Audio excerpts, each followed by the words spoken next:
வேலூர் மாவட்டம் ஒடுக்கத்தூர் அருகே குப்பம்பாளையம் கிராமத்தைச் சேர்ந்தவர் ஜானகிராமன் மகன் பாரத்.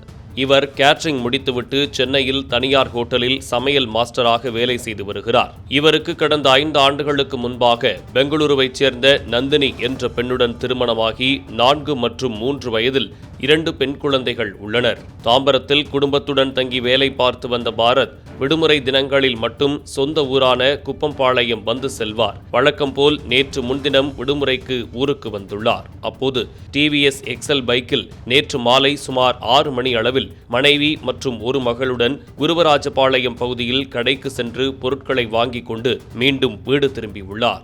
அப்போது ஊர் அருகே செல்லும் போது ஆட்கள் நடமாட்டம் இல்லாத இடத்தில் சாலையின் நடுவே தென்னை மட்டைகள் போடப்பட்டிருந்தன. அதனை தாண்டி வரும்போது வாகனம் கீழே விழுந்துள்ளது. அப்போது அடையாளம் தெரியாத மர்ம நபர்கள் அவரை சரமாரியாக கத்தியால் வெட்டிவிட்டு சென்றதாக கூறுகின்றனர்.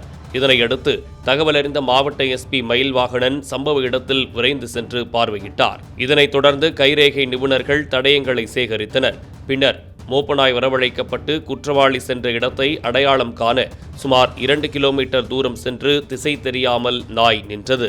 இதன் பின்னர் சடலத்தை கைப்பற்றிய போலீசார் அடுக்கம்பாறை அரசு மருத்துவமனைக்கு பிரேத பரிசோதனைக்கு அனுப்பி வைத்து இது முன்விரோத பகையால் திட்டமிட்ட கொலையா அல்லது வேறேதேனும் காரணமா என விசாரணை செய்து வருகின்றனர். மனைவி மகள் கண்முன்னே கணவன் வெட்டி படுகொலை செய்த சம்பவம் அப்பகுதியில் பெரும் பரபரப்பை ஏற்படுத்தியுள்ளது.